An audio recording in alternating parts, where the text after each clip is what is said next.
Então, muito bom dia a todos vocês, né? Mais uma vez, eu gostaria de expressar, né, a minha alegria de estar, né, participando aqui junto com vocês, né, em nome da Associação Católica de Historiadores, né, por essa iniciativa, né, nascida aí do coração, do zelo apostólico, o zelo pastoral de Dom Gil, né? Foi daí que a associação brotou e a gente foi se associando a Dom Gil.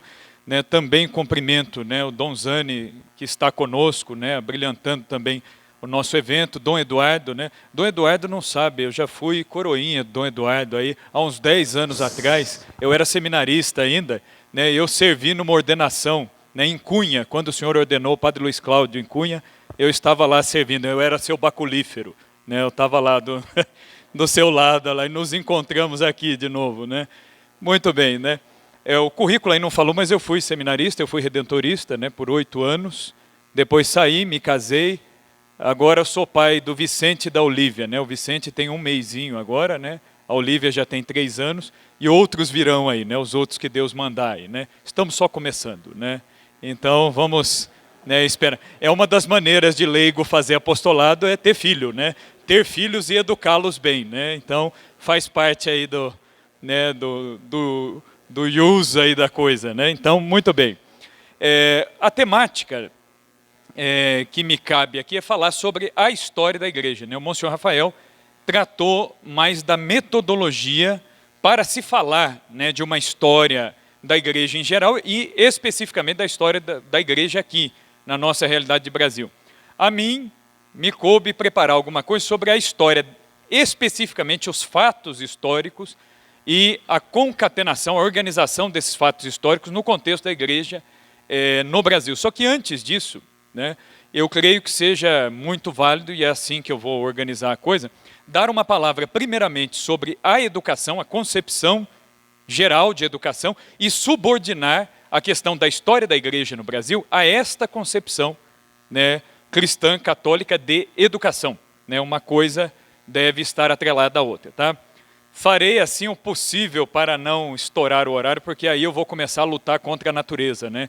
Que o que vem depois de mim é o almoço, né? Então, aí é bastante ingrato querer competir, né, com a natureza. Mas muito bem. Então, quando a gente fala em educação, o primeiro ponto, né? Por que a história é importante? Por que a história tem uma ligação íntima com o conceito de educação? Porque se nós queremos falar em educação católica hoje, nós temos que olhar para a história da igreja, como a igreja fez isso ao longo dos séculos, ao longo da sua história, né, dos 21 séculos da sua história, como a igreja sempre fez. Né? Um dia desses aí, estávamos conversando aí, ex-colegas de seminário, eu, leigo e 2 padres, 2 ficaram padres. Né? E nós tínhamos um colega nosso no seminário, muito metódico, muito organizado, muito inteligente, e fomos eu e ele visitar um outro colega nosso, esse menos organizado, mas muito zeloso, um padre muito, muito bom, mas não tão metódico assim. E quando nós chegamos na paróquia dele, né, esse outro padre que estava comigo se surpreendeu, falou, nossa, né, mas quanta gente, a paróquia tem uma movimentação, as missas aqui são sempre cheias. Tal. Aí eu me lembro que no almoço, ele como é todo metódico, ele perguntou para esse outro colega nosso, falou assim, qual é o plano de pastoral que você implantou aqui na sua paróquia, né?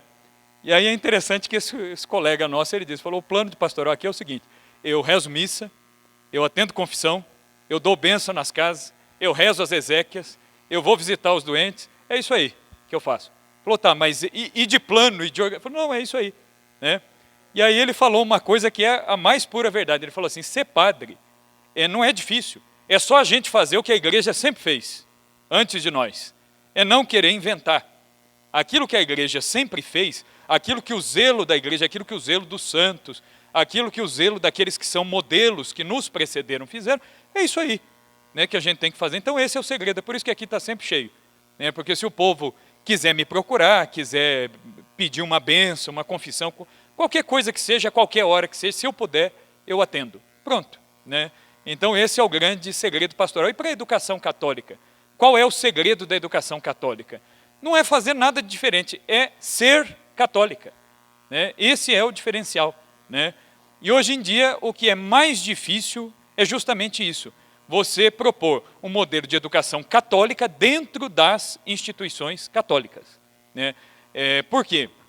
As outras palestras anteriores aí já demonstraram isso muito bem, eu não vou ficar repisando isso aí, mas a gente sabe que há hoje uma penetração ideológica, uma penetração de material didático, de tantas coisas assim que nos assediam, de alguma maneira isso entra dentro da realidade aí dos colégios católicos, né?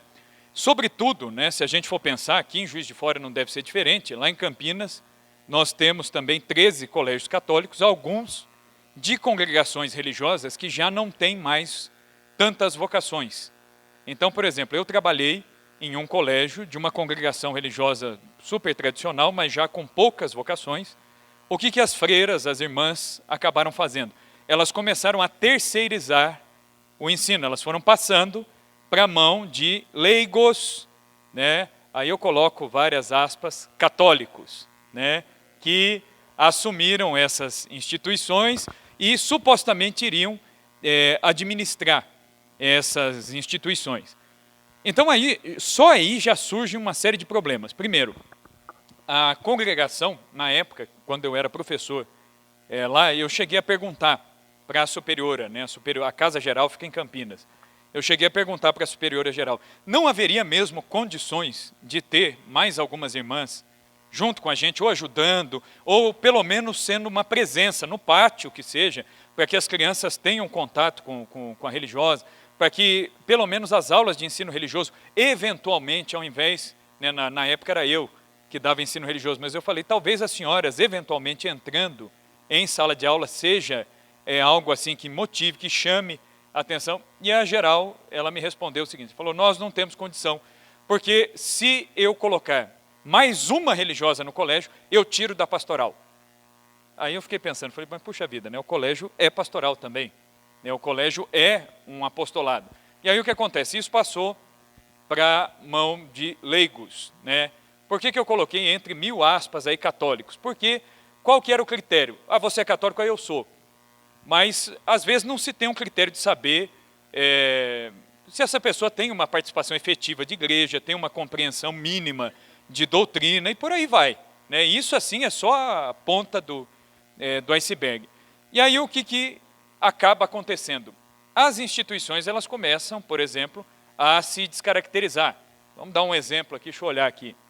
Aqui tem o Santa Catarina, as irmãs Santa Catarina estão aí? Não? Tem ninguém do Santa Catarina? Né? Ah, tem professores do Santa Catarina, né? Por exemplo, Santa Catarina. Quem é a fundadora da congregação de Santa Catarina? A Beata Regina Prontmann, alemã, né? Os professores, minimamente, devem conhecer a vida da fundadora. Por quê? É na vida do fundador que se expressa o carisma que é traduzido na obra missionária da escola. Então, a escola ela é uma consequência do carisma que está lá na questão de onde nasceu isso aí, do fundador. Então, qual é a visão de igreja, qual é a intuição, né? Cada fundador, cada carisma, o que são os carismas na igreja? São facetas de Cristo colocadas em prática, né? Como não é possível todo mundo abarcar todas as facetas de Cristo, cada carisma abarca. Um carisma vai abarcar o Cristo mestre, outro vai abarcar o Cristo fiel, outro vai abarcar o Cristo que redime, que resgata, né? A comunidade aí, né? Do Daniel. Então, quer dizer, cada carisma tem uma chamada, revela uma faceta de Cristo para a igreja. Agora, é fundamental ter o conhecimento disso, né? Então, quer dizer, um professor que não tem um conhecimento disso, o que acontece? Ele não consegue orientar, inclusive, a ação pedagógica dele para isso. E, às vezes, ele é incapaz mesmo de entender até a missão do próprio colégio, né? Como eu não estou em Campinas aqui, só tem o Monsenhor, né? O Monsenhor não vai, né, me dedurar, ele não vai ouvir agora, vai tapar os ouvidos, né? Mas a escola que eu trabalhei, vou dar esse exemplo, né? Era da congregação das missionárias de Jesus crucificado. Jesus crucificado. Toda a espiritualidade gira em torno do quê? Da paixão. Aí nas aulas de ensino religioso, na época da Semana Santa, veja bem, eu dava ensino religioso, era Semana Santa, tinha tudo a ver. O que eu fiz? Tinha um calvário montado lá num dos altares lá dentro do colégio. Eu desci esse calvário e coloquei mais à frente para dar as aulas de ensino religioso, trabalhando o que? A espiritualidade do calvário. E eu usei como textos, com os alunos, eu xeroquei e dei para os alunos, os textos da madre fundadora, a Madre Maria Vilac, as reflexões que ela fazia sobre a paixão. Inclusive eu peguei alocuções, né, que ela fez para os alunos do colégio 60 anos antes, né, na época da fundação do colégio. Então é um resgate histórico e ao mesmo tempo é um resgate da espiritualidade e estava dentro da Semana Santa. Então quer dizer, está tudo dentro do contexto. A direção me chamou, né, falou assim, viu, a gente queria só colocar para você um ponto, que você está trabalhando muito essa coisa de cruz, paixão, dor, é muito mórbido isso.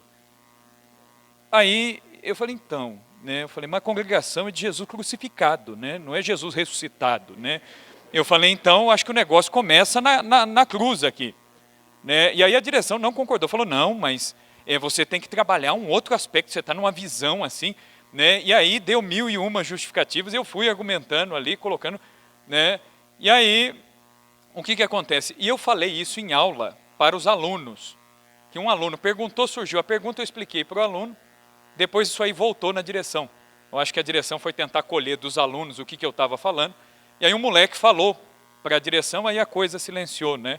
Mas eu nem imaginava que isso fosse chegar, que foi uma pergunta que os alunos fizeram, por que no barroco brasileiro, eu dava aula de história também, então eles associaram, falaram, o professor de história de religião mesmo, vamos fazer uma pergunta de história. Por que no barroco, né, os crucifixos eram tão enfeitados? Aí eu usei o exemplo, eu falei, olha, as igrejas de Minas, da Bahia, aqui no Brasil, você vê a consciência teológica, o entendimento do que é a cruz, que o povo já naquela época tinha.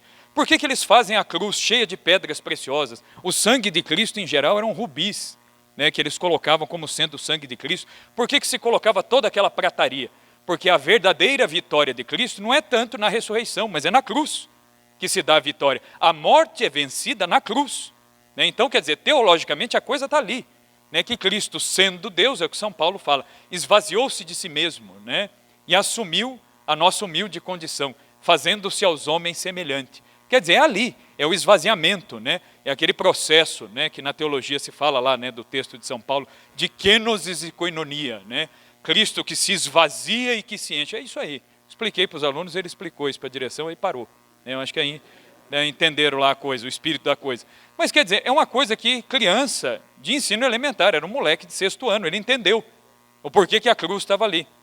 O mais difícil não era explicar para o moleque de 12 anos, do 6º ano, era explicar para a direção do colégio, né, por que eu estava falando de Cristo crucificado, né. Então, não estou dizendo que as pessoas que estavam lá, de modo algum, não estou fazendo juízo de valor, dizendo que são pessoas mal intencionadas, não é isso. Às vezes faltou o quê?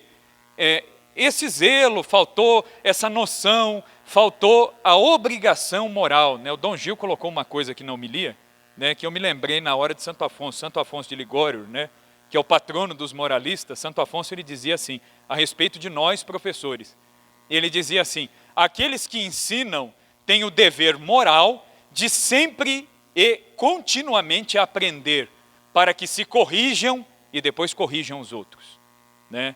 Eu acho que aqui está um princípio bom, né, de como entender a educação católica. A educação católica, ela é uma educação, né, em primeiro lugar, moral. É uma educação de mim mesmo, ordenando-me para a santidade.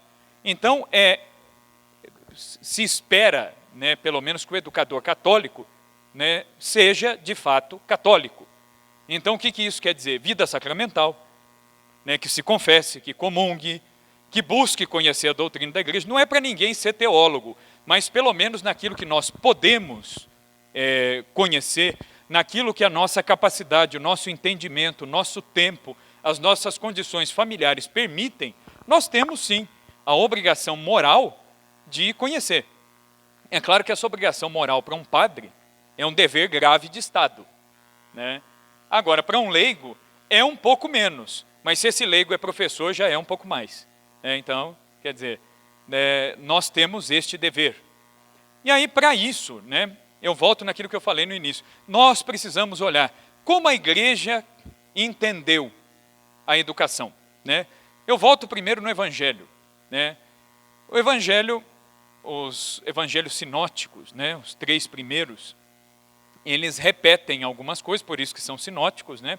E uma coisa que aparece aí nos 3 evangelhos, que é muito interessante, já no início da a vida pública de Jesus, há uma observação, né, que os evangelistas colocam a respeito de como Jesus ensinava, né, que se diz o seguinte: ele falava como quem tem autoridade, né?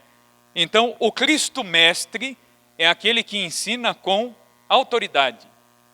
Nós não temos autoridade por nós mesmos. Por quê? Porque somos pecadores, somos vulneráveis ao erro, ao pecado, da nossa condição humana. Mas a nossa autoridade não vem de nós, mas vem de Cristo, que é o mestre, por excelência, o divino mestre. Então, o primeiro a nos ensinar a como ensinar é Cristo. Então, o modelo pronto e acabado de mestre é Cristo. Depois de Cristo, o nosso modelo é Nossa Senhora. Não é à toa, né, que a tradição, a piedade cristã, identificou Nossa Senhora, inclusive a ladainha lauretana coloca isso aí, né? Sede sapientiae, né? Nossa Senhora é a sede da sabedoria. Então, Nossa Senhora também é nosso modelo. E depois nós temos um rol gigantesco de santos, né? É um rosário interminável de santos aí, que se santificaram. O meio de santificação de muitos santos foi o quê? A educação, né? Então basta a gente olhar, e a gente fica muito nos santos mais recentes, né? Século XIX, às vezes século XVIII, mas a gente se esquece que a igreja sempre ensinou, a igreja sempre exerceu a função de mãe e mestra, né? O nome até do documento do Paulo VI, né? Mater et Magistra, né? Ela é mãe e mestra, é a vocação da igreja, né? Alguém falou alguma coisa? João 23, né? Perdão, né? A Mater et Magistra é do João 23, não do Paulo VI. Paulo VI são as outras, né? Tem mais as sociais, a Populorum, as outras, né? É verdade. A Mater é do João 23, que é o padroeiro, inclusive, da Associação Católica de Historiadores, né? O nosso padroeiro é São João 23. Então, o que acontece? Então, a igreja ela tem essa função de mãe e mestre. Agora, onde isso começa? Já com Cristo, já com os apóstolos que ensinavam como mestres, e depois a gente vai ver que isso aí, no início, já no cristianismo primitivo, isso aí foi se elaborando um pouco mais, né? Por exemplo, quando a gente olha para o prólogo do Evangelho de São João, nós já vemos lá resquícios da filosofia grega se misturando com os conceitos cristãos. São João, ele usa o termo logos, né? No princípio era o logos, né? Em filosofia aí, para quem é formado aí da área sabe, né, que o logos é uma das palavras, é um dos termos filosóficos mais complicados de se traduzir pela quantidade de possibilidades de tradução que se tem para essa palavra logos, né? No princípio era o logos, né? Nós traduzimos comumente por verbo, né? Mas tem um sentido muito mais abrangente que isso. Então já há um sinal. Nas cartas paulinas já há alguma coisa.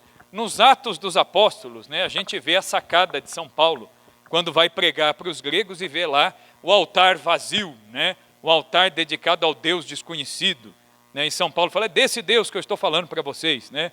E depois nós vamos ver um pouco mais para frente o esforço de São Justino. São Justino, fala-se pouco dele hoje em dia, mas São Justino foi quem batizou a filosofia pagã. Os gregos eles desenvolveram um método de educação, que é chamado de paideia grega.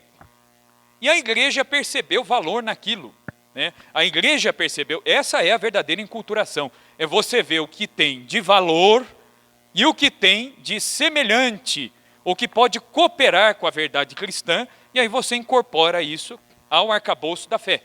É o que a igreja fez, né? Hoje em dia, aí, se você pegar quem é de linha muito marxista, vai dizer apropriação cultural, né? Isso aí, né? Mas, na verdade, é o quê? Você está batizando a cultura pagã. E é o que os primeiros autores aí vão começar a fazer. Os padres da igreja fizeram muito isso, né? Então, eles vão começar a perceber que a filosofia, ela poderia oferecer o quê? O instrumental, a metodologia para explicar a teologia. Então, a filosofia, ela dá o esqueleto. Mas o que preenche este ensinamento não é uma verdade, uma ideia vazia nela mesma, mas uma pessoa. É o que o Bento XVI diz, né, na abertura da encíclica, né, Deus Caritas Est, né, que o cristianismo, né, ele não é a religião de uma grande ideia. Né? Ele fala do amor, né, que o amor não é uma grande ideia, um grande sentimento, mas ele é uma pessoa. O amor é pessoal, é Jesus Cristo. Né? E essa ideia de Bento XVI, a gente já encontra essa ideia presente lá em Santo Ambrósio, né? Então, quer dizer, nós vamos vendo que a igreja ela foi construindo. E aí migra-se de uma paideia grega para a paideia Christi. Então, quer dizer, antes são os filósofos quem vão dizer o que é a verdade. Mas quando vem o cristianismo, surge a paideia Christi, que vai dizer, na verdade, quando se fala de verdade com V maiúsculo, nós não estamos falando de ideias, mas de pessoa. E aí o cristianismo tem essa resposta, né? Os filósofos ansiavam, esperavam por essa verdade, se dedicavam racionalmente na busca disso. O cristianismo dá a resposta. Então, e basicamente o que é a filosofia? Se a gente for pegar o conceito, existem vários conceitos, né, para explicar a filosofia. Eu gosto de usar dois, né, em linguagem corintiana, né, que aí dá para todo mundo entender, né? Se a pessoa falar, a filosofia é muito complexa, tal. Não, basta a gente entender o seguinte, o que é filosofia? É a maneira mais racional possível de se explicar uma coisa. Isso é filosofia. E mais que isso, a filosofia ela é um método rigoroso de investigação da realidade para se chegar à verdade. Aí está o grande problema hoje. Então, quando a gente fala de história da igreja, conceito de história, o problema maior não está na história hoje em dia. Quando se fala nesse campo ideológico hoje em dia. Campo ideológico, eu falo, é na política, é na universidade, é na escola. Esse campo ideológico, o grande problema dele está na filosofia. É um entendimento incorreto da filosofia. Por quê? Parte-se do pressuposto errado. Como que você vai conseguir chegar num fim correto se o princípio está errado? Você não chega. Aliás, Jesus falou isso numa linguagem muito mais simples, né? Jesus fala o quê? Pela árvore conhecereis os frutos, né? O que Jesus faz com a figueira? Eu lembro quando eu era moleque, eu ficava escandalizado, né, com essa passagem do Evangelho, que Jesus passou diante da figueira, foi procurar um figo, não tinha, ele amaldiçoou e secou a figueira, porque não tinha fruta. Eu falei, meu Deus, né, mas por que isso, né? Depois eu fui entender, eu falei, olha que sinal, né, interessante, né? Jesus, ele busca o fruto, não tem, ele amaldiçoa, né? Querendo dizer o quê? Né? Aqui eu não encontrei o que era para ser produzido. Aí nós temos que fazer um exame de consciência. Será que as nossas escolas católicas não são a figueira sem fruto?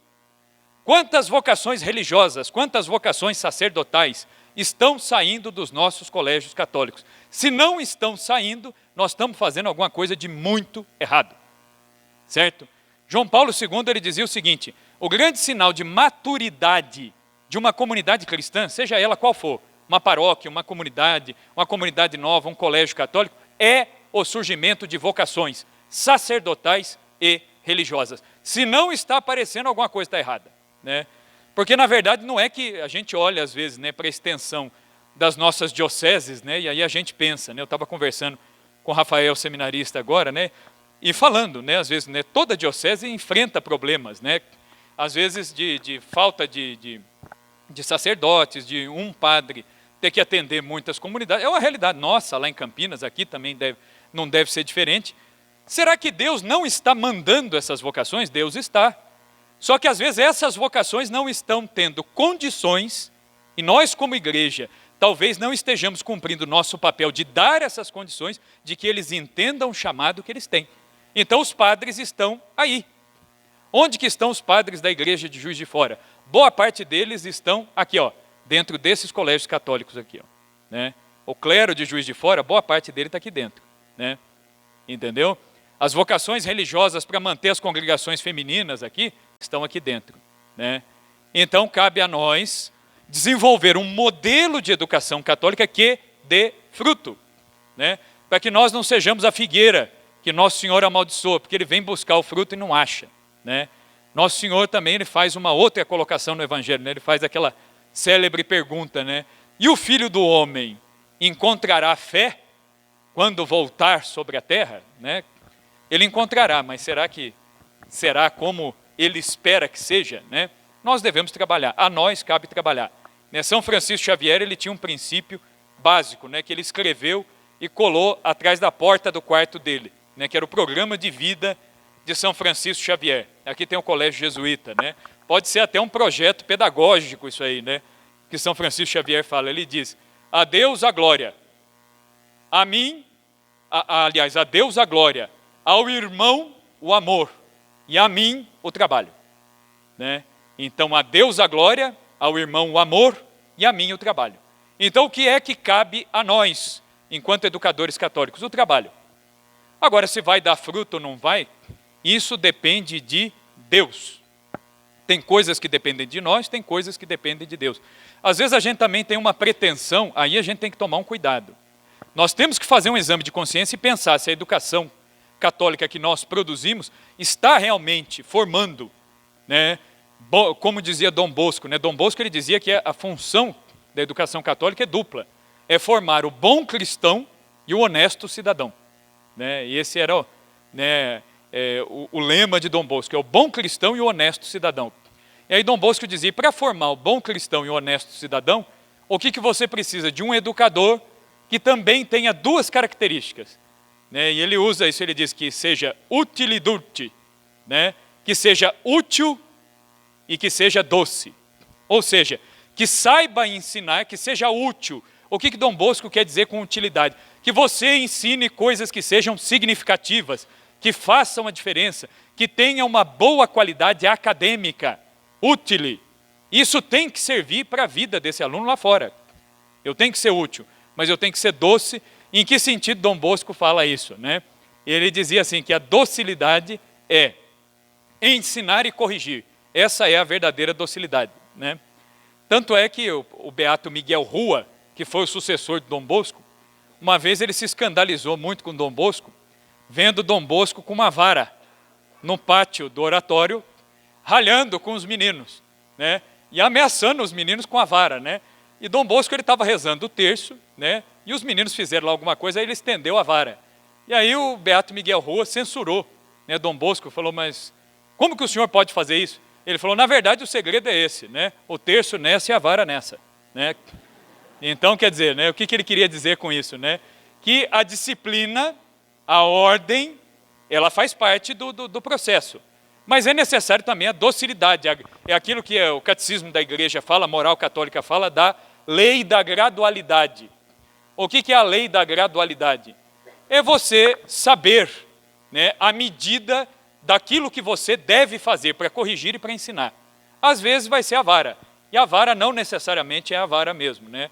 Às vezes você vai usar isso de outra maneira, né? Eu como professor, quem é professor aqui sabe disso, né? A gente vem para congresso católico, a gente reza, a gente vem para a missa, a gente conversa nos grupos, mas só Deus vê a gente dando aula, né? Não é assim? Em sala de aula, quando você está lá, com 40 leões e você lá que nem o Daniel na cova sozinho, né? O que você tem que fazer? Você tem que dar conta, né? Tem que dar conta daquilo ali, né? Agora, né, é o que eu digo, os leões maiores estão mais domados, os menores são piores, né? Eu acho, né? Uma sala de 6º ano, você sobrevivendo àquilo, você sobrevive a qualquer coisa, né? Porque todos perguntam ao mesmo tempo, né?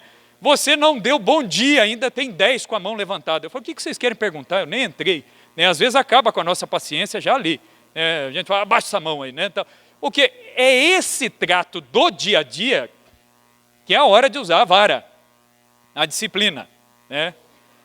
Eu mesmo, no colégio católico que eu dava aula, lá tinha um esquema que era ocorrência. O que era ocorrência? Parecia uma ocorrência policial. O aluno era fichado, né? Chamava o pai, a mãe, tinha toda uma coisa assim. O dia que eu não estava com humor muito bom, e às vezes, né, às vezes acontecia isso comigo, né? Tinha confissão no colégio, eu tinha acabado de confessar. Falava, oh meu Deus, eu vou entrar em sala de aula, acho que eu vou perder a paciência. Falei, então eu não vou preservar a minha confissão. O que eu fazia? Eu chegava e pendurava num saquinho as ocorrências. Falava, está pendurado aqui, vamos ver quem vai usar primeiro. Eles ficavam tudo quietinho, né? Então, quer dizer, é a vara, né? É a vara, faz parte, né? Faz parte, porque às vezes parece que na educação católica, parece que é uma coisa absurda você falar disso em disciplina, ainda mais hoje. E os nossos alunos, vocês sabem disso, né? Nós recebemos família de todo jeito. Os nossos alunos, eles estão, né? Como São Paulo dizia lá para os Colossenses, né? O mundo suspira pela manifestação dos filhos de Deus, né? Os nossos alunos, eles estão pedindo socorro. Às vezes eles estão pedindo exatamente isso. uma ordem, uma rotina, né? Aqui eu estou vendo os arautos ali, permitam-me usar o exemplo. Está havendo um linchamento, agora vocês devem ter acompanhado, né, com a instituição.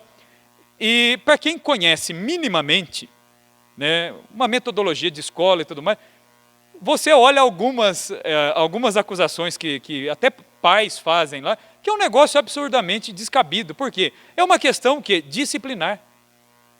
Há possibilidade de você progredir sem uma disciplina mínima, sem uma rotina mínima? Não. Basta você olhar para os santos, né, da igreja, como que isso aí funcionou, né, na história da igreja.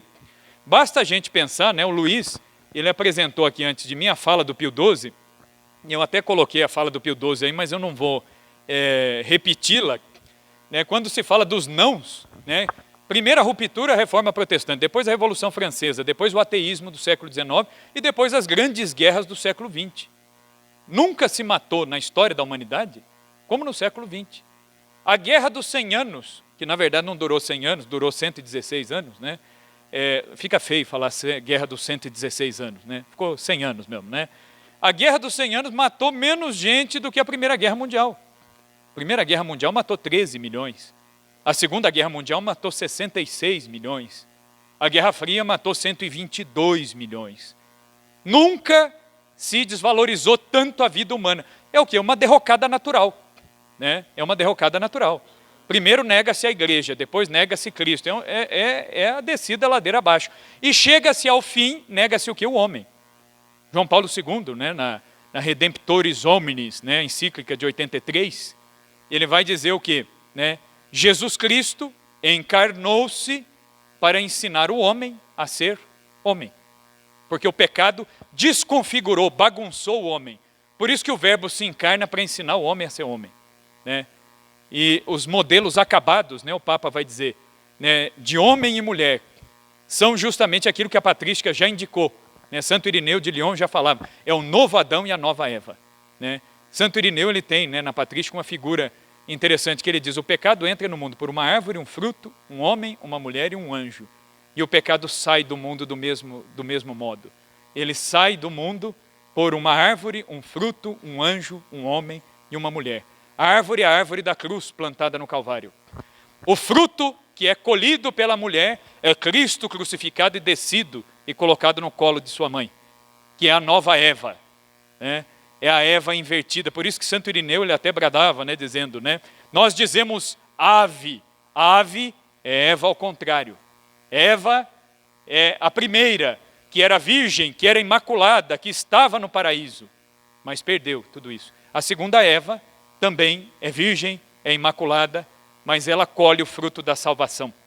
E assim como todo fruto é consumido e colocado em seu ventre, nós somos salvos pelo bendito fruto do ventre de Maria. A lógica é a mesma, entendeu? Então, quer dizer, nós devemos ter essa noção para entender em geral a coisa. Agora, eu volto lá no conceito. O conceito de educação católica, né? Como que a gente pode construir esse conceito? A primeira pessoa, o primeiro autor a delinear um modelo, a esboçar um modelo mais sistemático de educação católica foi Santo Agostinho. Então, Santo Agostinho, no século IV, sistematizou um pouquinho isso aí e deu algumas pistas sobre educação e sobre história. Então, eu vou falar agora da história e depois a gente chega na educação. Qual é a concepção histórica de Santo Agostinho? É uma concepção teológico-escatológica. Ele pensa na história a partir, não do começo dela, mas a partir do fim dela. Né? Então, para Santo Agostinho, a história é um percurso. E esse percurso ele termina aonde? Na plenitude dos tempos, na consumação dos tempos, no juízo final. Então, nós caminhamos para lá, é escatológico. E aí, ele vai colocar em oposição, nesse caminho, aí entra a educação, as duas cidades, a cidade dos homens e a cidade de Deus. E aí ele vai colocar os dois modelos. O que é a cidade dos homens, né? Basicamente, o mundo. Com tudo que o mundo oferece, nossas tendências, as nossas filosofias, nossas ideologias, esta é a cidade dos homens. Para onde nós caminhamos? Para a cidade de Deus. A cidade de Deus é o ideal que nós buscamos. E aí Santo Agostinho ele vai colocar como que homens nascidos e presos de certa forma à cidade dos homens conseguirão caminhar para a cidade de Deus por duas vias. A primeira delas, a ascese, quer dizer, a conversão, Luiz falou disso, a conversão pessoal, a santidade, a ascese, a minha busca por Deus e a educação. Então é me educando que eu consigo me abrir para as coisas de Deus. E Santo Agostinho ele traz um conceito interessante. Santo Agostinho ele dizia o seguinte: os pagãos, que não tinham noção de Bíblia, de Deus, de Cristo, de salvação, redenção, nada disso, sem saber, eles já ansiavam e já anunciavam, né, de certa forma, a vinda de Cristo. Já havia um clamor, vamos dizer assim, na história da humanidade, a busca pela verdade já existia lá nos filósofos pagãos. Então Santo Agostinho ele vai dizer, essa busca, esse desejo, ele apresenta, né, Santo Agostinho usa a expressão de semina verbi, né, são sementes do verbo. Então há sementes da verdade, não é a verdade ainda, mas há um indício, há uma busca, há um desejo pela verdade. E esse desejo ele existe em todos os homens, né? São Gregório Nazianzeno, ele dizia o seguinte: por que que todo homem é sempre incompleto? E nada pode preenchê-lo, nem uma ocupação, nem um amor humano, nem nada que ele faça pode preenchê-lo, porque esse é o caminho de volta para Deus que Deus inscreveu no coração de cada ser humano. É o que São Gregório Nazianzeno diz. Então, este vazio que existe, ele só pode ser ocupado por Deus. E aí Santo Agostinho ele vai dizer, então, como que você ordena o homem para isso? Através daquilo que até os pagãos já tinham entendido, que é o chamado cultivo do espírito. O que vem a ser cultivo do espírito? O ser humano, ele é um ser corporal e espiritual, ao mesmo tempo, e não há divisão, a não ser uma divisão temporária, né? Por exemplo, a doutrina da igreja vai falar disso, quando nós morremos, né? Aí obviamente o corpo vai para a sepultura, a alma já vai para junto de Deus, mas no plano original de Deus não é para que o ser humano existisse assim, é para que o ser humano existisse unido, né? Corpo e alma. Então nós somos seres espirituais e também corporais, certo? Isso aí é ponto passivo, né, de doutrina. Todos nós aqui sabemos disso, estamos cansados de ouvir isso aí. Agora o que acontece? O nosso espírito, que é composto pela memória, inteligência, consciência, vontade e liberdade, esses elementos que compõem o nosso espírito, eles devem ser cultivados. Como que eu cultivo isso? Pela educação. Então eu vou cultivar isso através daquilo que a humanidade produziu. Então, por exemplo, o ser humano, desde a idade da pedra, desde o paleolítico, neolítico, por que um ser humano, já pararam para pensar isso? Tem professor de artes aqui? Os professores de artes me corrijam se eu estiver errado, né? Por que passou pela cabeça de um ser humano desenhar na parede de uma caverna, né? Por quê?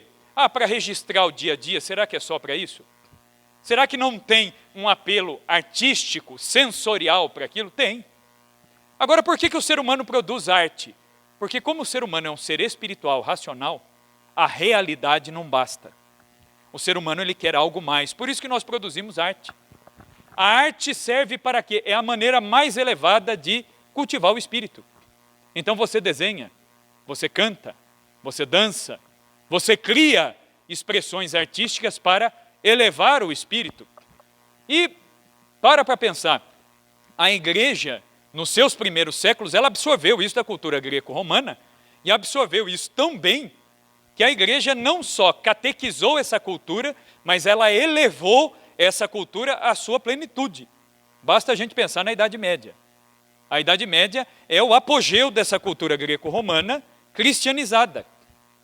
Vocês já viram, quem não viu, né, procurem as esculturas, as estátuas de Nossa Senhora e o Menino Jesus, né, as estátuas medievais, né? Nós vemos uma sublime alegria refletida sempre no rosto da Virgem e do menino. Se você pegar Notre Dame de Paris, por exemplo, né, é o menino Jesus acariciando o rosto da mãe e Nossa Senhora sorrindo para o menino Jesus. né? Aí depois você pega aí, né, nossos coleguinhas de história vão falar, não, Idade Média, Idade das Trevas, a igreja oprimia todo mundo.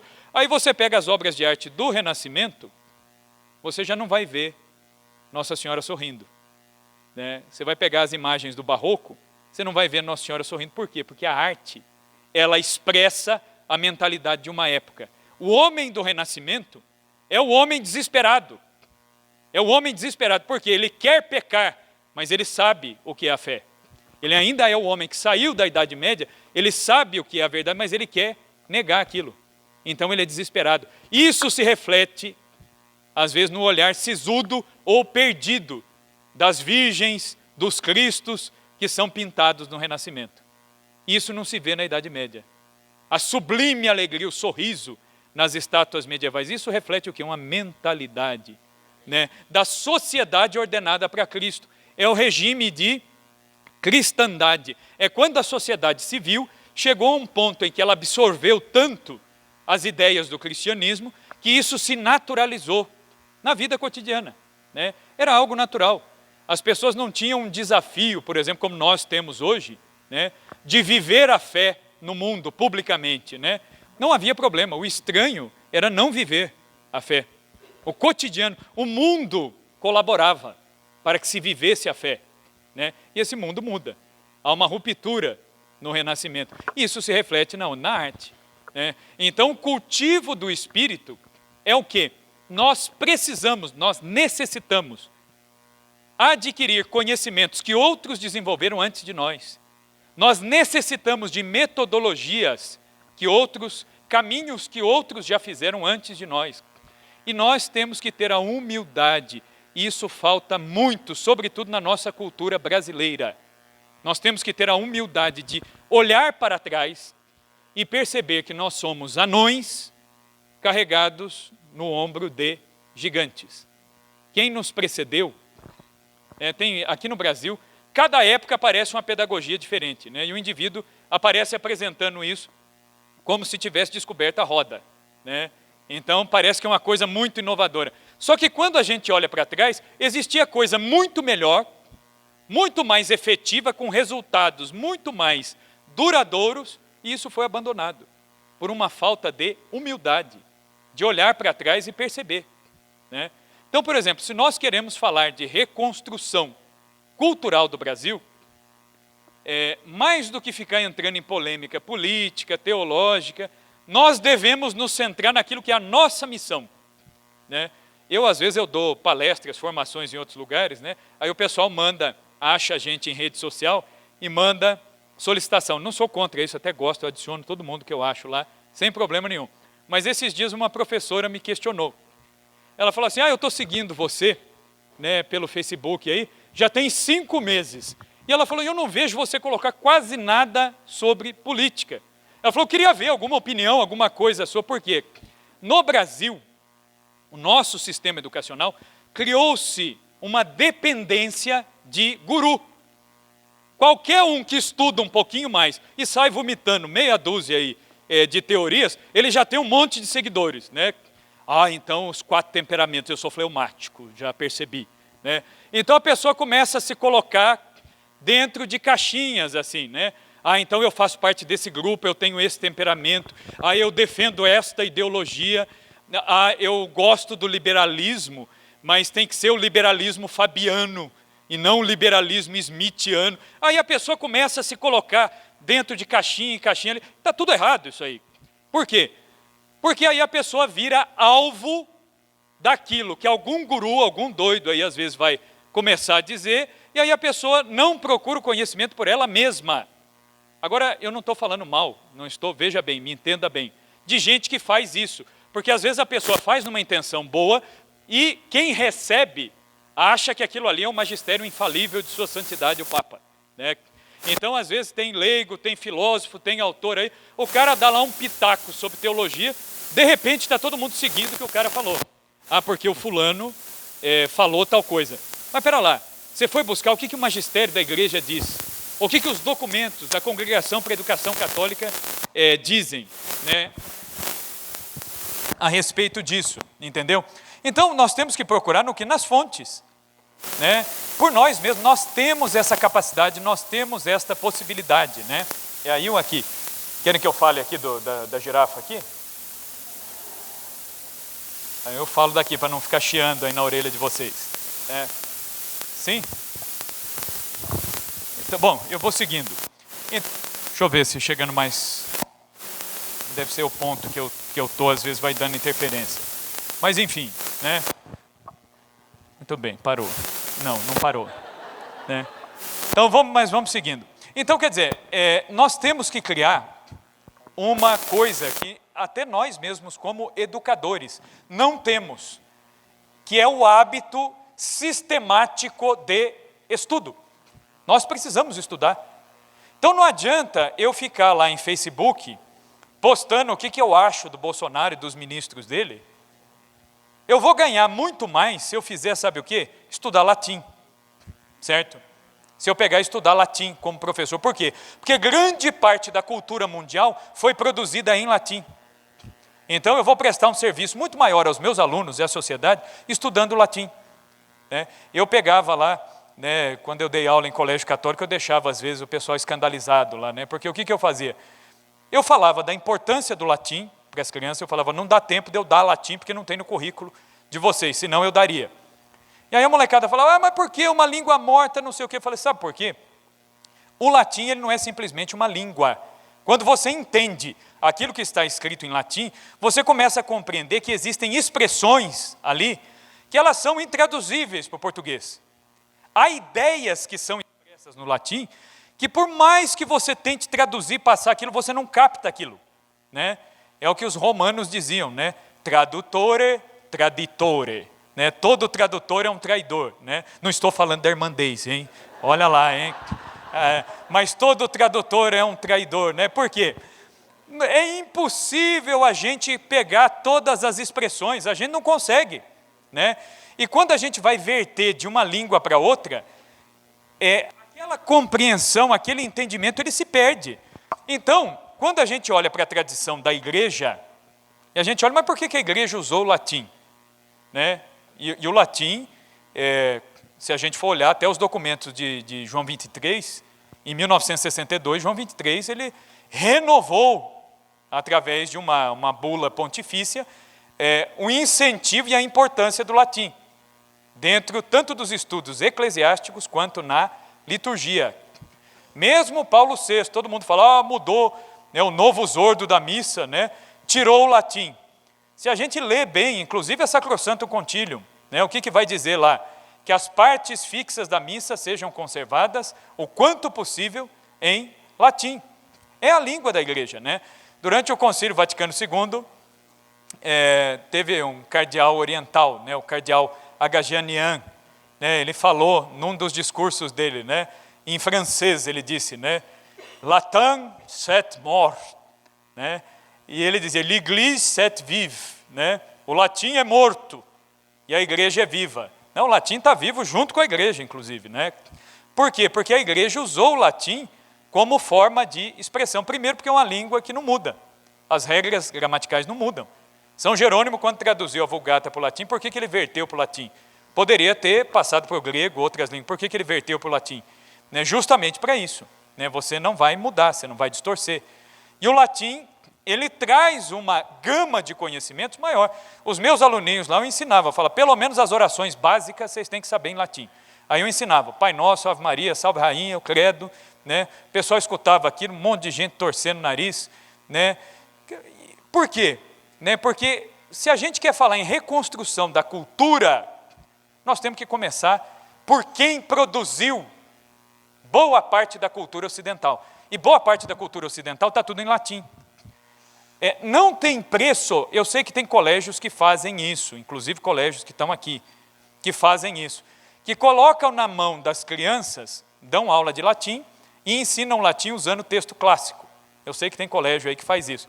Então dão pequenos trechos de Ovídio, Cícero, você mata 2 coelhos numa cajadada só. Você ensina, dá acesso a uma língua que tem um arcabouço imenso de informações, e faz parte da tradição cultural e eclesial, e ainda por cima você coloca a molecada em contato direto com os clássicos. Isso aí não tem preço, né? Você forma uma mentalidade, você cultiva o espírito dessa criança.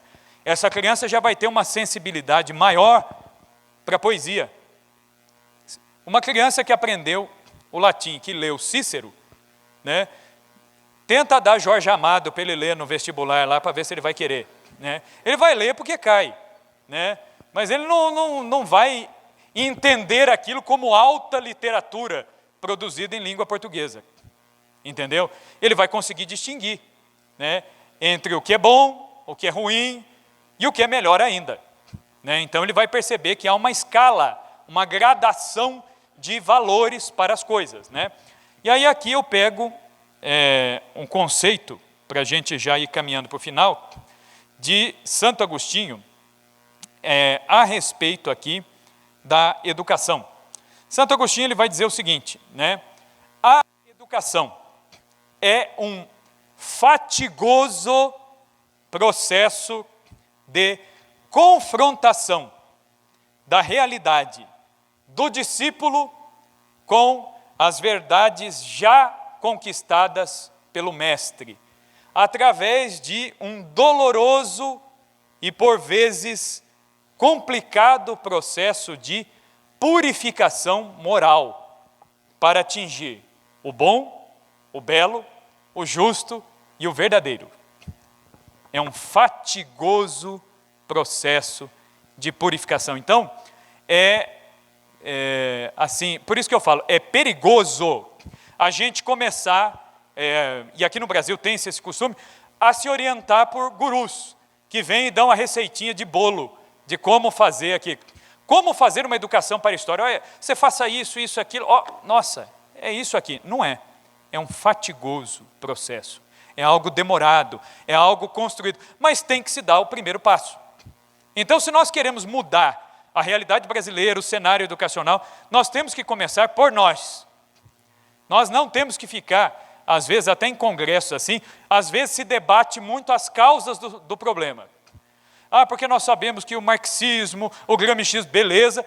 Isso aí, nós já identificamos. Identificado o problema, nós temos que tratar o problema. É o que a gente faz com a doença. Você tem o diagnóstico, aí você já passa para o remédio. Só que qual é o remédio? O remédio começa comigo e com você. Nós temos que começar, em primeiro lugar, uma reforma moral de nossas vidas, uma ascese espiritual, para poder ensinar, certo? Na Idade Média, basta a gente pensar como era a profissão de professor na Idade Média. Os professores, quando eles iam ensinar, eles vestiam, havia uma roupa própria para poder lecionar. Olha que interessante. E a roupa ela era extremamente semelhante às vestes dos clérigos. Por quê? Assim como o clero tem o munus do ensino, o professor ele era visto como alguém que bebe da sabedoria eterna que é Deus e transmite isso aos alunos. Então, para começo de conversa, o professor tinha que ser celibatário, né? Então, vivia-se o celibato. Eu lembro que eu ensinei isso para os alunos uma vez, aí coloquei numa prova de 7º ano, né? Por que na Idade Média os professores não podiam se casar, né? Aí um aluninho meu, acho que faltou na minha aula, né? Ou não deve ter prestado atenção, ele colocou assim, eles não se casavam na Idade Média porque os pais não deixavam, eles deveriam chegar à idade adulta. E não a média, né? Então, tem dessas coisas, né? Em vida de professor a gente lê, né, umas pérolas dessas aí, né? Mas enfim, ele tentou, né? Ele falou para mim, não dá 0,25 pela tentativa. Eu falei, pela criatividade eu vou considerar 0,25 aqui, né? Falei, tá errado, mas não...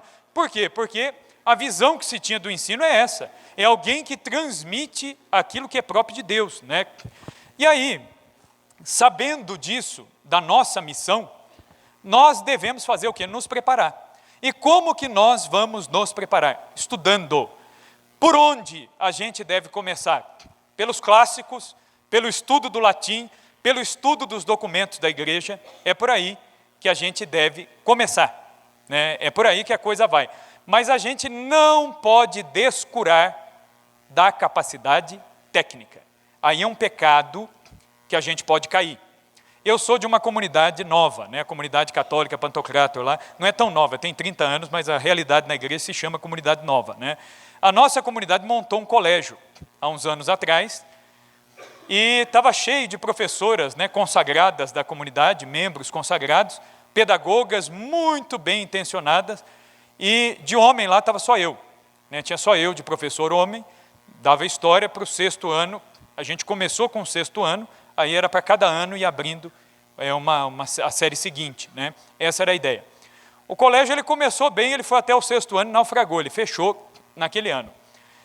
Quando eu entrei ali, até as minhas colegas de comunidade me chamavam, né? Usaram a expressão que o Papa Francisco às vezes usa, né? Me chamavam de profeta de desgraças, né? Fala, não, você está prevendo aqui o fim iminente do colégio. Eu falei, mas o colégio vai acabar, porque nós estamos errando gravemente em um ponto. Nós evangelizamos muito bem as crianças, as nossas crianças elas rezavam perfeitamente, participavam de missa perfeitamente, sabiam tudo de catequese, tinham vida sacramental, e chegavam no 4º ano não sabendo ler direito. O que adianta? Entendeu? Então, quer dizer, eu falei, então nós estamos pecando pela falta de profissionalismo. Nós estamos pecando, às vezes, pelo o excesso de um lado e a falta de outro. E nós devemos entender o quê? Que deve haver um equilíbrio de coisas. E quando eu digo um equilíbrio, a fé, ela deve permear o ambiente escolar. E não deve ser uma coisa fabricada também, né? Eu sei que tem muito colégio que tem, às vezes, boa vontade, mas às vezes vira uma coisa fabricada. Amanhã vai ser quarta-feira de cinza, todo mundo na capela, vamos descer lá. Aí desce lá, fala 15 minutos, porque não pode perder aula, já volta correndo, né? Só para não dizer que não falei das flores, né? Então, quer dizer, você nem evangelizou e ainda perdeu o tempo de aula mesmo. Então, quer dizer, você não fez nenhuma coisa nem outra. Então, nós temos que encontrar o quê? O justo meio. A fé, ela deve permear, ela deve passar pelos conteúdos, deve passar, inclusive, pela vida do professor. Tem momentos em que não cabe. Por exemplo, eu estou lá falando de alguma matéria, sei lá, Primeira Guerra Mundial. Às vezes não cabe, às vezes é um tema tão complexo, eu tenho que demonstrar para os alunos a relação, o que foi desencadeando aquele conflito, e o aluno tem que entender aquilo. Então não dá tempo de eu parar ali e fazer uma evangelização explícita.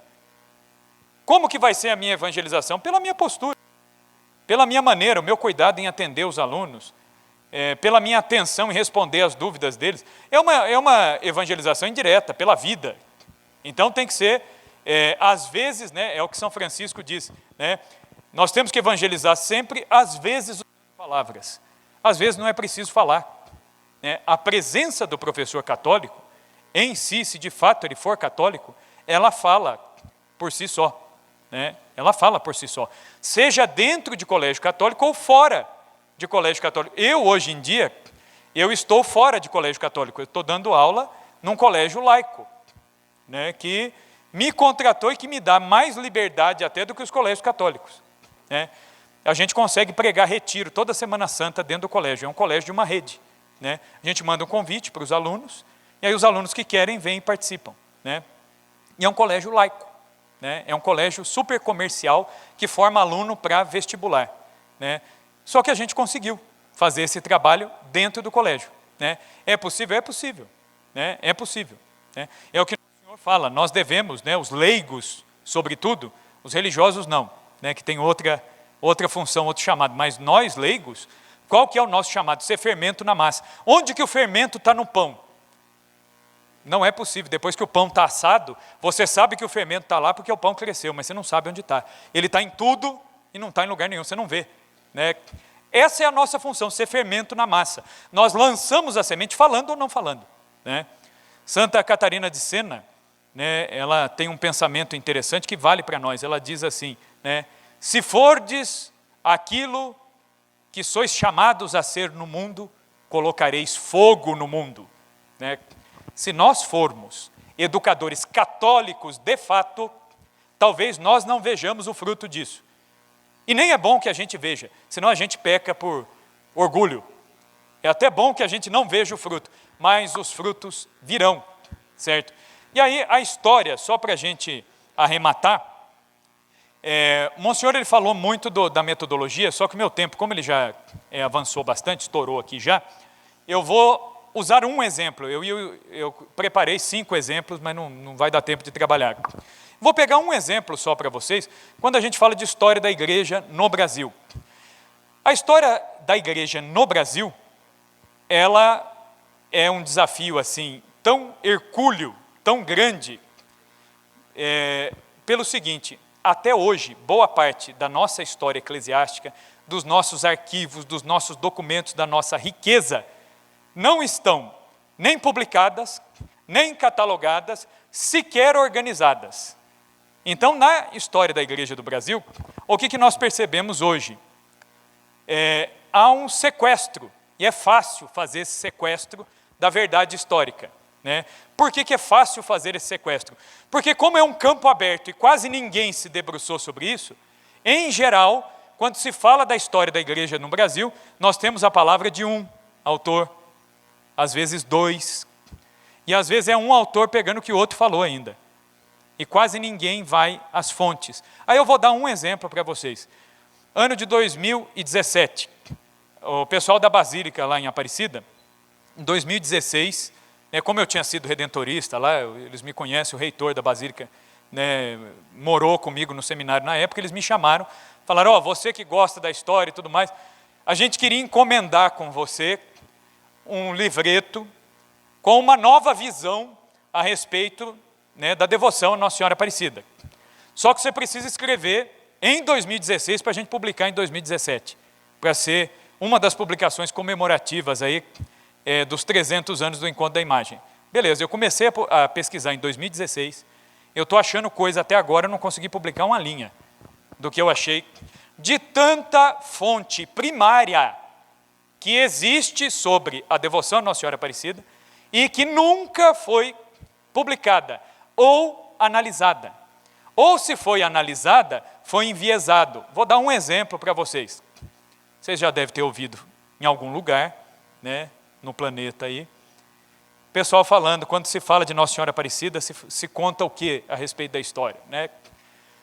Estava vindo para o Brasil o Conde de Assumar, representante do rei de Portugal, opressor, representante do governo, que vinha para roubar o ouro do Brasil, para tirar as nossas riquezas e dilapidar a nossa pátria. E ele, poderoso, passando por ali, obrigou que os pobres pescadores da vila de Guaratinguetá saíssem a pescar. E aí os pobres pescadores saíram, tentaram pescar, não apanharam nada, e Nossa Senhora veio socorrê-los. E aí aparece a imagem, primeiro o corpo, depois a cabeça, depois a pesca abundante. É Maria que socorre os pobres e confirma a opção preferencial dos pobres, Puebla 79. Que ótimo. Aí você cita e você compõe um cenário. Beleza. Essa é uma leitura que se pode fazer. Mas existe uma outra leitura, que aí eu parto para essa leitura, que é uma leitura nova, que ninguém fez ainda, que é a leitura da historiografia. O que é historiografia? É você pegar os documentos e tentar reconstruir o cenário histórico. É impossível o historiador, é impossível, tá? Não existe historiador isento. O historiador fala, não, eu vou recolher os documentos, eu vou escrever o texto aqui, não darei a minha opinião. Só o tipo de documento que você seleciona já é algo muito pessoal. Entendeu? Então, a história, constantemente ela tem que ser revisada. Porque dependendo da fonte, dependendo de quem pesquisou, dependendo da formação da pessoa, você vai ter uma leitura. Se você teve uma formação, seja ela filosófica, teológica, com viés marxista, ou de teologia da libertação, ou de marxismo, seja lá o que for, não por maldade, não estou dizendo que é o sacerdote que faça isso, o historiador que faça isso, seja mal intencionado, não é isso, mas é o ar que você respirou. Eu fui formado, tanto na filosofia quanto na história, numa visão extremamente marxista. Foi depois que eu fui estudando por conta e entendendo as coisas, mas é o ar que você respira. Então você lê tudo a partir da ótica do opressor e oprimido. Então você já vai ler a história, você tem que achar o opressor. Fala, esse aqui, representante do governo, então é o conde, achei, é ele mesmo, da nobreza ainda, é ele mesmo. Entendeu? E quem é o oprimido? Não, é o pescador. O pescador é o oprimido, né? Então, quer dizer, é o ar que você respira. Aí o que acontece? Muito bem.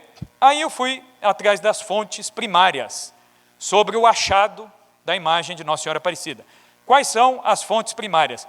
O livro Tombo da paróquia de Guaratinguetá, onde o padre João Alves Vilela, franciscano, registrou em 1719, 2 anos depois, é que ele foi fazer um primeiro registro, uma primeira notícia do achado da imagem de Nossa Senhora Aparecida, né? Então, isso é a fonte primária. Depois, existe um padre jesuíta que passou por Aparecida, tomou conhecimento e relatou mais alguns dados. Isso está no arquivo da Companhia de Jesus em Roma, né? Eu tenho um colega de seminário que está lá, ele tirou foto lá para mim da documentação e mandou, né, sobre a notícia sobre o achado da imagem. Depois eu achei ainda alguns documentos na Cúria de São Paulo. Muito bem. E depois eu achei ainda um diário de viagem do Conde de Assumar. Aí, esse diário foi o mais interessante. O Conde de Assumar era um nobre português, católico, de missa diária.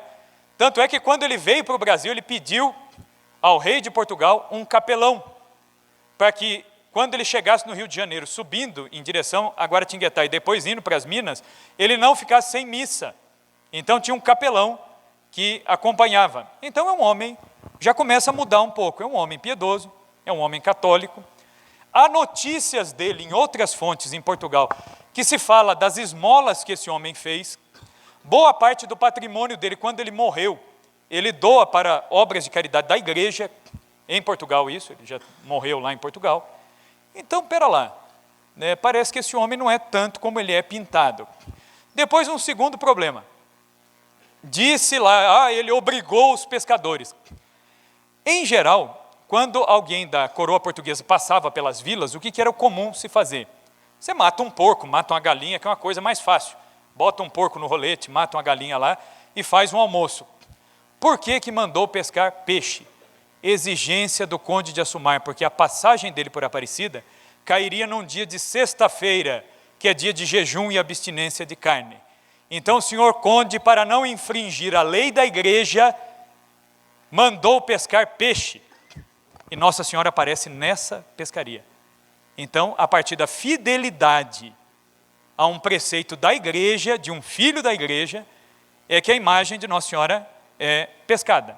Aí a gente começa a ter uma outra visão da coisa. A gente fala, pera lá, será que aquela visão lá, ela é a única possível? Parece que não. Aí você começa a compor os documentos históricos, é assim que se faz. Quer ver outra coisa? Aqui no estado de Minas Gerais, fala-se tanto da questão do negro, a opressão da igreja sobre o negro, a escravidão. Primeiro, existem fartamente, vocês acham isso? Hoje em dia na internet tem, graças a Deus, muita gente faz esse trabalho de pesquisa. Vocês acham todas as bulas papais condenando a escravidão, tanto dos negros quanto dos índios. A começar pela bula Inter Cetera, de Alexandre VI, tá? Que é a primeira delas. Depois tem outras tantas. Então, quer dizer, isso já derruba esse mito de que a igreja apoiou esse tipo de coisa. Segundo ponto, quando a igreja fala, por exemplo, do papel do negro, uma coisa que merece ser estudada são os arquivos do Seminário de Mariana. O Seminário de Mariana foi o primeiro seminário a ordenar os sacerdotes negros no Brasil, né, os negros forros. Inclusive, há relatos muito interessantes no Seminário de Mariana, interessantíssimo. O padre falou ontem, né, inclusive de coisas que tem por lá, né, e tem mesmo muita coisa, é muito rico isso lá. Há dados muito interessantes até de irmandades que levantavam fundos para alforriar negros que demonstravam vocação ao sacerdócio. Eles alforriavam e depois custeavam o seminário. Grandes oradores sacros de Minas Gerais eram sacerdotes negros, né? Em Mariana, em Ouro Preto. Isso aí tem que ser mostrado. Isso aí é a história da igreja do Brasil, que está perdido, isso não é falado, né? Hoje, com a beatificação do padre Vítor de Três Pontas, o negócio já mudou um pouco, porque fala-se mais disso por conta do padre Vítor. Mas o padre Vítor é um Tem centenas de outros, precisamos falar desses outros também, né? Quando se fala da questão do papel da mulher na igreja do Brasil, a igreja no Brasil foi uma igreja com clero muito deficitário durante muito tempo. E aí, há registros de mulheres que conduziam comunidades que não tinha padre. Eram mulheres que chefiavam irmandades religiosas, que faziam o quê? Reuniam o povo de domingo para rezar o rosário, porque não tinha missa, mas tinha o rosário. Então, quer dizer, a história do Brasil, da igreja no Brasil, ela é riquíssima, só que ela não é explorada o suficiente. E qual é o risco disso? Se nós não fizermos esse tipo de informação, às vezes ele não serve às ideologias que tem por aí. Isso aí vai continuar dentro dos arquivos. Se nós não mostrarmos isso, né, não colocarmos isso na mão das pessoas, isso nunca vai ser visto. Isso vai ser ignorado, né? Cabe a nós, então, esse papel, tá bom? Muito bem. E eu encerro, deixa eu ver se eu falei de tudo aqui. Falei. Certo. Um último detalhe, né? Nós temos que parar de ter essa síndrome de vira-lata, que às vezes a gente tem, de achar que nós somos incapazes de estudar, de produzir coisa de qualidade e de fazer isso acontecer dentro da educação. Nós podemos fazer isso, né? Nós todos temos capacidade. Não pensem os senhores que a igreja converteu os bárbaros na época da queda do Império Romano com gente muito melhor que nós, não, né? Pecador sempre teve na igreja, né? Agora Deus também, para cada época, Deus suscita uma gama de santos muito grandes, né? E aí eu comentava com o Monsenhor hoje, Monsenhor Rafael, no café da manhã, que Santo Afonso de Ligório, né, já no fim da vida dele, era fundador de congregação religiosa, né, e bispo também, já no fim da vida dele, o padre que era secretário dele, né, via ele mandando guardar tudo. Ele recebia uma carta, guardava, falava, arquiva isso aqui, guarda isso aqui você põe em tal lugar, coloca. E aí o padre questionou, falou assim, mas Monsenhor, nós temos que guardar tudo isso aqui mesmo? Ele falou, nós temos. Ele falou assim, mas com que objetivo? Para que aqueles que vierem depois de nós vejam que é possível se salvar apesar de ser como nós somos, né? Ele dizia, então isso serve para isso, né? Para mostrar que apesar de Deus usar instrumentos, como disse o Bento XVI na eleição dele, tão deficitários, Deus pode fazer coisas muito grandes, né? E certamente a história tem esse papel, né, de resgate, né? Como dizia o padre Michel, dissertou a história da voz aos mortos, né? E também tem um outro historiador que ele dizia, né, que a história é a democracia dos mortos, porque aqueles que morreram, o que aconteceu, aconteceu, e isso é experiência consolidada. E aí um último ponto, nós devemos resgatar bibliografias que já existem. No Brasil tem um monte de campanha hoje em dia resgatando boa literatura católica. Eu já vi uma porção de iniciativas, né? Que bom que isso está começando a acontecer, mas nós temos que ter mais. Tem um pessoal do Rio de Janeiro, por exemplo, que traduziu e está publicando agora a Teologia Moral de Santo Afonso. Não tinha em português, agora tem. Eu vi um outro pessoal que está republicando as obras do padre Júlio Maria de Lombaerdi, né? Servo de Deus. Já é uma iniciativa interessante também. E tem também iniciativas no sentido da história, não eclesiástica. Por exemplo, se vocês entrarem no site da Câmara, né, a Câmara dos Deputados, lá, imprensa oficial, eles já têm as obras do João Camilo Torres, que é um historiador brasileiro, mineiro, esquecido, não ensinado nas faculdades. Esse homem, ele reconstrói a historiografia brasileira, né? A principal obra dele, eu recomendo, custa R$22 lá no site, é baratinho, uma obra grande, grossa, custa R$22, é super acessível, é a obra chamada Democracia Coroada, demonstrando historicamente que o período de maior prosperidade, de maior liberdade política no Brasil foi o reinado de Dom Pedro II. Embora tenha sido um tempo complicado para a igreja, né, com a questão religiosa, foi um tempo de grande liberdade de imprensa e de prosperidade política, enfim. Então, quer dizer, é um tipo de fonte histórica que nós temos que recuperar, né? E o mesmo se diga a respeito do nosso episcopado. Se a gente pegar o episcopado brasileiro, o tema, é que não foi o tema da palestra do Monsenhor Rafael, mas o Monsenhor Rafael ele trabalhou no doutorado dele, né, a organização das províncias eclesiásticas, é isso mesmo, né, Monsenhor? Depois da proclamação da República, separou a igreja do Estado. E aí o que começa a acontecer no Brasil? Nós vemos nascer no Brasil um episcopado extremamente combativo, que defendia a fé, que se colocava na sociedade. Nós vamos ver bispos, cartas pastorais interessantíssimas, pujantes, obras apostólicas no Brasil.